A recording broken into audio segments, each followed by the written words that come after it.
Yo Wonders, balik lagi dengan gue Vito di Take One. Di balik kamera banyak suara. Dan sekarang gue bakal ngajak lo semua buat ngobrolin sesuatu yang lagi panas-panasnya, yaitu NBA Playoff tahun 2025. Dan di sini gue bakal ngeliat skrip, jadi mata gue bakal arah ke sini karena kita akan bahas semuanya ada di sini bahan-bahannya. Nah, gila sih untuk playoff tahun ini benar-benar kayak film thriller gitu ya, unpredictable gitu, penuh plot twist yang bikin kita susah tidur tiap hari. Pasti yang ikutin dari awal juga setuju deh, tahun ini banyak banget kejutannya. Tapi yang lebih serunya lagi, kejutan ini tuh bukan datang dari tim yang big market kayak Lakers, GSW atau yang lainnya gitu, tapi dari tim-tim muda yang lagi ngebangun identitas mereka sendiri. Oke Wonders, sekarang kita akan membahas mengenai bracketing di NBA Playoff tahun 2025. So, kita langsung aja mulai di barat dulu ya. Untuk bracketingnya itu Thunder melawan Grizzly, lalu ada Denver Nuggets melawan Los Angeles Clippers, Los Angeles Lakers melawan Minnesota Timberwolves, Houston Rockets melawan Golden State Warriors. Lanjut di timur, bracketingnya yang pertama Cleveland Cavaliers melawan Miami Heat, lalu Indiana Pacers melawan Milwaukee Bucks, New York Knicks melawan Detroit Pistons, dan yang terakhir Boston Celtics melawan Orlando Magic. Oke, untuk first round di barat, seed pertama melawan seed 8 Thunder dengan Grizzly. Ya agak enggak sebanding, cuman Thunder mensapu bersih Grizzly 4-0. Lanjut Denver Nuggets melawan Los Angeles Clippers 4 dan 5, ya setara lah ya, tapi dia juga mulai agak berat gitu ya pertandingannya hingga game 7 dan dimenangkan oleh Nuggets dengan skor 4-3. Lalu Lakers melawan Timberwolves. Sedikit nggak expect kalau ternyata Lakers kalah. Lakers kalah melawan Timberwolves, tim muda yang isinya itu Anthony Edwards mengalahkan LeBron James, Luka Doncic, Austin Reeves, dan yang lainnya dengan skor 4-1. Wow. Lalu Rockets melawan Warrior, ini juga cukup seru ya. Rockets di seed kedua dan Warrior di seed ketujuh. Game 7 lagi, game 7, tapi dimenangkan oleh Golden State Warrior dengan skor 4-3. Wow. Lalu untuk di timur, di babak pertama Cavs dengan seed pertama dengan Heat yang seed 8, sama juga Cavs menyapu bersih Miami Heat 4-0. Lalu Indiana Pacers lawan Bucks yang setara juga ya 4 dengan 5, tapi Pacers mengalahkan Bucks dengan skor 4-1. Lalu New York Knicks melawan Detroit Pistons. New York Knicks menang 4-2 melawan Pistons. Lalu yang terakhir dimenangkan oleh Celtics dengan skor 4-1. Masih berjuang ini Celtics. Lalu di conference semifinals atau di babak kedua, kita bahas lagi di barat. Thunder mengalahkan Denver Nuggets di game 7. Ini juga seru banget kalau misalnya kalian nonton ya. Tapi tetap dimenangkan oleh pemain-pemain muda dari Thunder. Lalu Timberwolves mengalahkan Golden State Warrior dengan game 5-4-1 skornya. Lagi-lagi tim yang udah besar kalah dengan tim muda. Curry tidak bisa melawan Anthony Edwards dan tim tim lainnya gitu ya. Tim muda menang lagi, Timberwolves. Masuk kita ke timur, Cavaliers melawan Pacers, seed 1 dengan seed 4.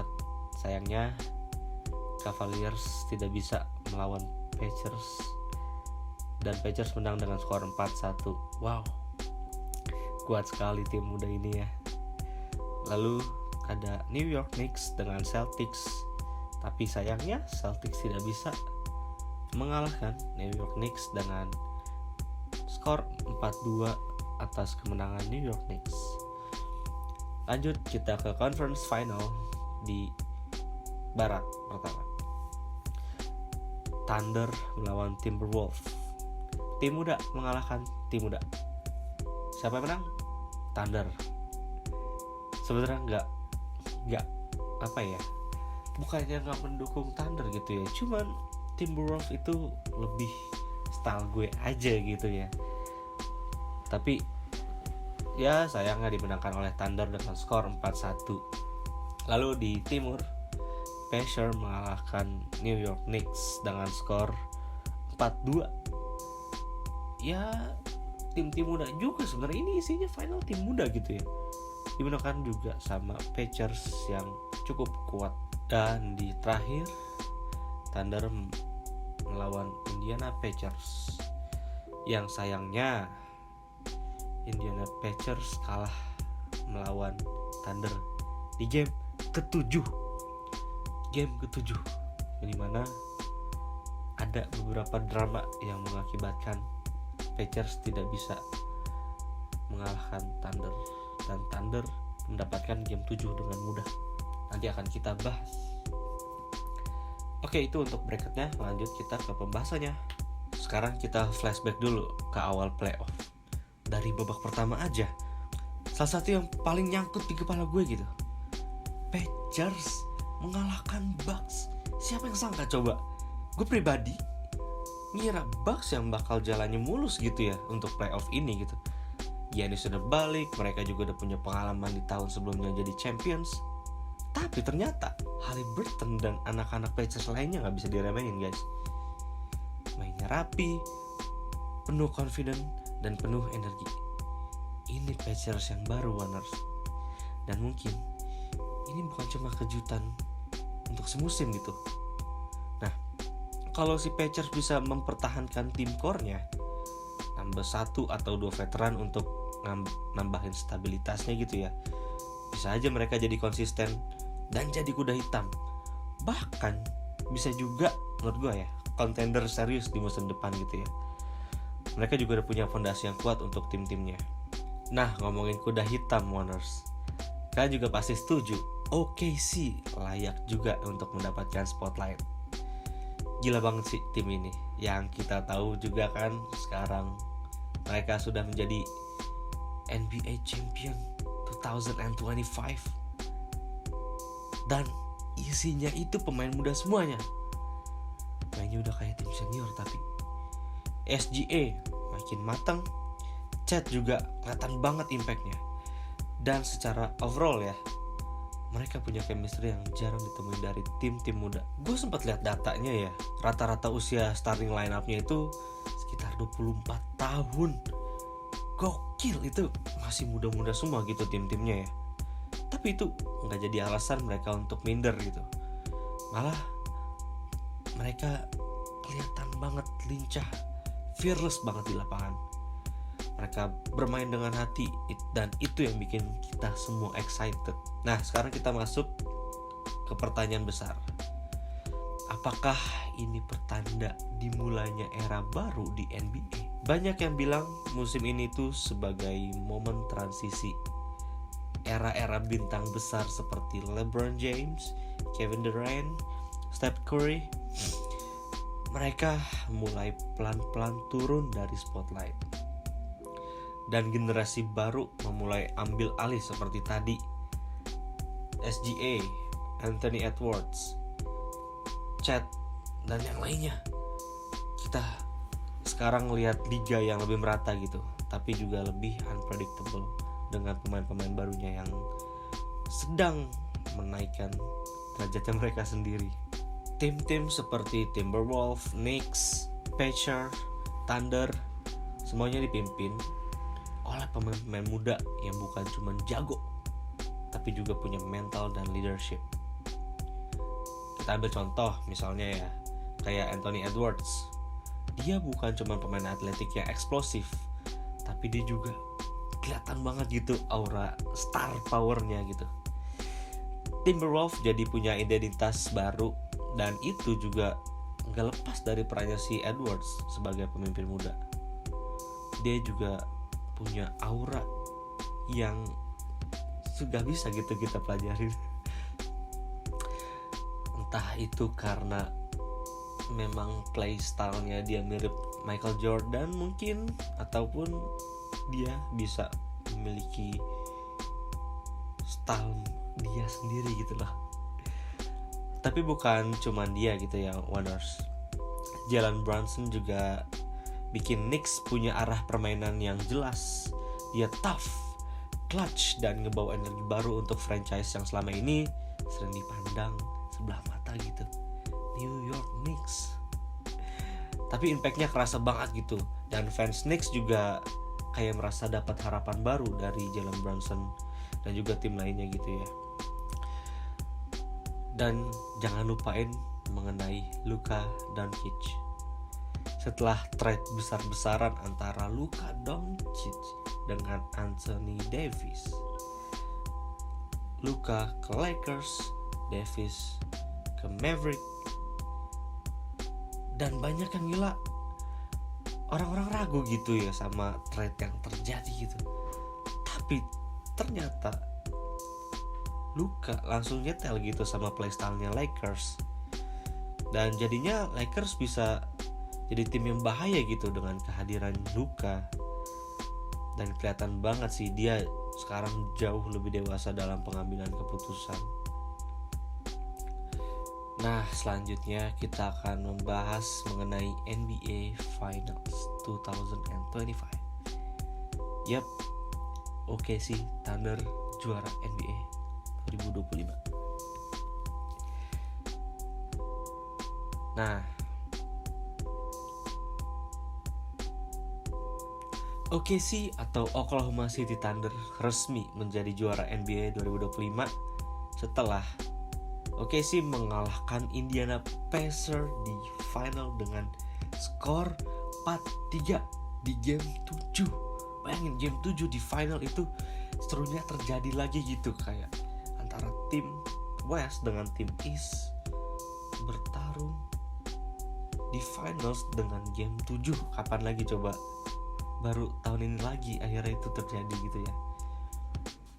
Game 7 benar-benar dramatis coba. Thunder unggul 103-91 atas Pacers dalam tandingan yang penuh dengan tensi. SGA tampil luar biasa, nyetak 29 poin dan juga 12 assist. Dan akhirnya dia juga dinobatkan sebagai Finals MVP. Layak karena dia mengangkat timnya gitu ya. Sebagai pemain muda juga dia bisa konsisten dan menjadi nyawa untuk timnya gitu ya.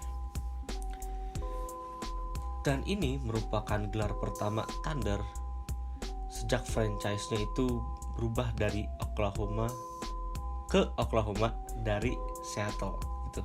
Mereka juga terakhir juara. Mereka juara ya seperti yang tadi gue udah bilang gitu ya, dari yang namanya Seattle Supersonics yang berubah jadi OKC. Dan mereka itu juara di tahun 1979. Cukup jauh gitu ya perbandingannya antara dari ke 1979 ke 2025. Tapi jadi jelas banget sih momen yang sangat emosional, bukan cuma pemain tapi juga untuk fansnya mereka gitu. Sementara itu Pacers juga layak dikasih respect karena mereka tampil luar biasa sepanjang playoff dan nyaris bikin sejarah juga. Gila, tapi sayangnya cedera Achilles-nya Tyrese Haliburton di kuarter pertama. Bayangin, baru mulai game, dan game 7, game yang sangat krusial bagi tim-timnya gitu ya. Ini merubah banget momentum gitu ya. Pacers jadi goyah dan Thunder langsung gaspol gitu. Tapi yang menarik dari dua finalis ini, mereka sama-sama tim muda gitu ya, Heat Warriors. Sama-sama underdog sejak awal musim. Tapi justru dari mereka lah kita ngelihat masa depan NBA. OKC tampil sebagai tim yang paling komplit menurutnya. Offense-nya tajam, defense-nya kompak, dan chemistry juga kuat banget. Yo Warriors, sekarang kita lanjut ngebahas mengenai topik yang bukan NBA playoff. Tapi sekarang kita masuk di segmen khusus, yaitu membahas NBA Legend. Dan pada kali ini kita akan membahas mengenai LeBron James. Jadi di tengah serunya playoff dan euforia playoff NBA 2025 dengan Thunder menjadi juara, tapi ada satu nama besar yang tetap jadi perbincangan. Bahkan ketika usianya udah lewat 40 tahun pun masih dibahas gitu loh. Siapa lagi kalau bukan LeBron King James. LeBron James, ngomongin LeBron James itu kayak ngomongin sejarah hidup di NBA selama 20 tahun terakhir gitu ya. Mulai dari debutnya di tahun 2023 sampai sekarang 2025. Dia udah jadi wajah Liga NBA, pemecah rekor dan juga inspiratif bagi jutaan fansnya. Termasuk gue itu memulai basket karena LeBron James. Dialah yang merubah gue yang tadinya gak mau main basket jadi main basket karena LeBron James. Dan mungkin sahabat Warriors juga. LeBron James lahir di Akron, Ohio. Langsung masuk dari NBA dari SMA. Dia gak kuliah tapi langsung masuk di draft waktu dia lulus SMA. Langsung jadi bahan obrolan satu dunia mungkin ya. Waktu itu dia dijulukin sebagai The Chosen One. Dan yang luar biasa juga, dia benar-benar membuktikan bahwa dirinya itu layak mendapat julukan itu. Gue ingin banget highlight game debutnya itu. Dia mencetak 25 poin, 9 assist, 6 rebound melawan Sacramento Kings. Di debutnya loh udah mencetak skor seperti itu. Dan itu juga bukan debut biasa gitu ya. Itu debut yang langsung bilang ke dunia, gue datang bukan buat main-main. Nah kalau kita tarik garis waktu karirnya LeBron James, LeBron itu benar-benar punya eranya sendiri gitu ya. Era dia di Cleveland, era dia di Miami, lalu era balik lagi ke Cleveland, dan sekarang era Lakers. Dan menjelang akhir karirnya dia masih relevan banget gitu ya. Waktu di Miami dia menjadi juara 2 ring, 4 kali masuk final. Chemistry-nya bersama Dwayne Wade dan juga Chris Bosh yang jadi blueprint super team. Sempat jadi perbincangan dulu trio ini akan jadi super team, dan memang benar sih itu terjadi dan mencetak juara 2 kali. Tapi yang paling berkesan tentu aja waktu dia balik lagi ke Cleveland di tahun 2014-2015 dan akhirnya bawa pulang gelar di tahun 2016 melawan Golden State Warrior di game 7.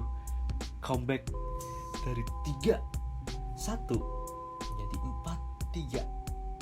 Gila, tim mana lagi yang bisa berhasil comeback dari struggling point melawan Golden State yang bisa dibilang itu super timnya di Golden State Warrior, karena mereka mencetak 73 menang, 9 kalah. Gila, LeBron. Nah kalau lo penggemar statistik, siap-siap pusing karena LeBron udah mencetak poin terbanyak di sejarah NBA. Wow, dan dia masih lanjut sampai detik ini, masih lanjut di NBA gitu. Damn. Dia mengalahkan Kareem Abdul-Jabbar dan dia juga menjadi salah satunya pemain yang mempunyai 10.000. Dan dia mengalahkan Kareem Abdul-Jabbar. Dan dia juga satu-satunya pemain yang mempunyai 10.000 poin, 10.000 rebound, dan juga 10.000 assist. Karirnya aja statistiknya udah triple double gitu ya. Dan itu kombinasi yang bahkan pemain all time lainnya belum bisa untuk deketin LeBron. Damn. Usia enggak ngaruh. Di umur 39-40, bahkan sekarang 41 tahun dia masih main 25 plus menit per gamenya. Nyetak juga plus 20 poin dan jadi otak permainan Lakers. Dia bukan cuman atlet, tapi dia adalah mesin basket. Tubuhnya dirawat kayak laboratorium berjalan gitu. Konsistensi fisik dan mentalnya udah kayak mitos modern gitu ya. Dari awal season sampai season sekarang, season ke 20-an, dia tetap konsisten selama karirnya itu berjalan.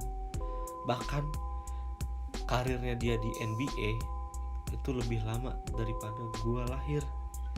Gila, itu panjang banget karirnya.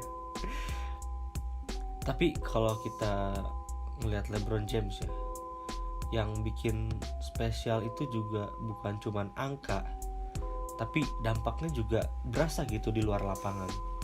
Tapi lu lihat bagaimana dia efektif dia di pendidikan. Dia membuat sekolah I Promise di Ohio. Dia ngasih beasiswa, program bimbingan, fasilitas buat anak-anak yang kurang mampu. Damn. Keren. Dan itu juga bukan gimmick ya, itu komitmen jangka panjangnya dia selama hidupnya. Dia juga vokal soal isu-isu sosial, hak-hak sipil dan representasi kulit hitam di industri olahraga dan hiburan. Bahkan juga punya rumah produksi sendiri yang ngasilin film, dokumenter, sampai juga serial TV. LeBron bukan cuma pemain, dia juga brand. Dia adalah gerakan. Dia adalah simbol bahwa atlet bisa lebih dari sekedar entertainer. Mereka bisa jadi pemimpin di sebuah komunitas. Dan sekarang di tahun 2025, banyak orang bertanya, "Bang, kapan LeBron pensiun?" Jawaban jujur, kita nggak tahu. Dia sendiri pernah bilang kalau dia pengen main bareng anaknya Bronny James. Dan musim ini akhirnya Bronny juga berhasil masuk NBA lewat draft. Ada kemungkinan kita bakal ngelihat duet ayah anak pertama dalam sejarah NBA. Walaupun sempet sih, cuman Bronny masih belum mendapatkan menit untuk bermain bareng LeBron James secara lama gitu ya. Tapi bayangin aja gitu ya, satu lapangan ada dua James, dua LeBron James. Yang satu legenda, yang satunya bakal mewarisin mungkin. Tapi setelah dia mendapatkan apa yang dia mau, apakah dia bakal pensiun atau justru dia pengen coba ngambil satu tim lagi gitu ya. Kita nggak ada yang tahu. Tapi satu hal yang pasti, Warners, setiap pertandingan LeBron itu bukan cuma nyetak statistik gitu, tapi juga sejarah. Gila, dia bisa mencetak sejarah. Kayak postingan-postingan yang ada di NBA selalu ada nama dia di tulisan-tulisannya itu. Entah itu poin, assist, atau apapun, dia selalu ada di paling atas gitu ya. Masuk ke list gitu. Lo boleh suka pemain lain, lo boleh dukung Michael Jordan, Kobe Bryant, Stephen Curry, atau sekarang mungkin SGA. Tapi satu hal yang gak bisa lo pungkiri ya, LeBron James itu adalah GOAT, the greatest of all time menurut gue. Karena dia lebih bisa mengikuti berbagai era konsistensi yang sangat panjang di dunia basket. Dari gue sendiri ya, ngelihat dia adalah legend yang hidup dari kita nonton awal sampai akhir gitu ya. Gue atau kita tumbuh bareng-bareng dia, dari era dunk yang keras sampai asis cerdas, dari block chest down sampai fadeaway lembut. LeBron udah kasih semuanya ke game ini. Dari yang 3 point belum jarang-jarang gitu ya, hingga sekarang eranya 3 point ya, outside the line. LeBron juga udah pernah ngerasain itu.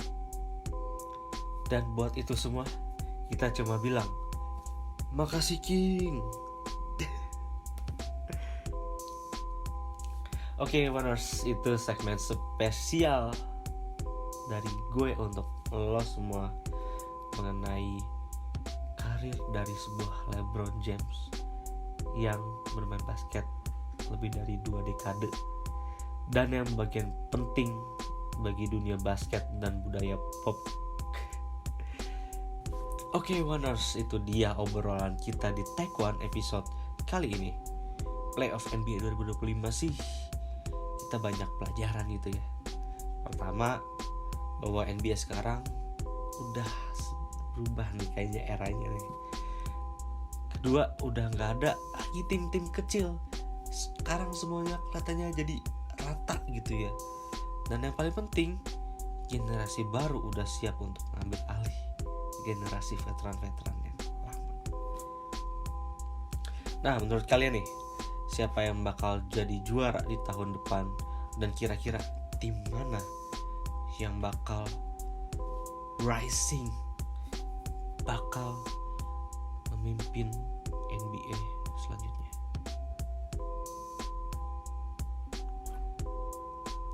Share pendapat lu di media sosial kita, tag juga, dan ajak teman lu untuk dengerin podcast ini juga. Sampai ketemu di episode selanjutnya. Gue Vito, peace out, stay ballin', Oneers.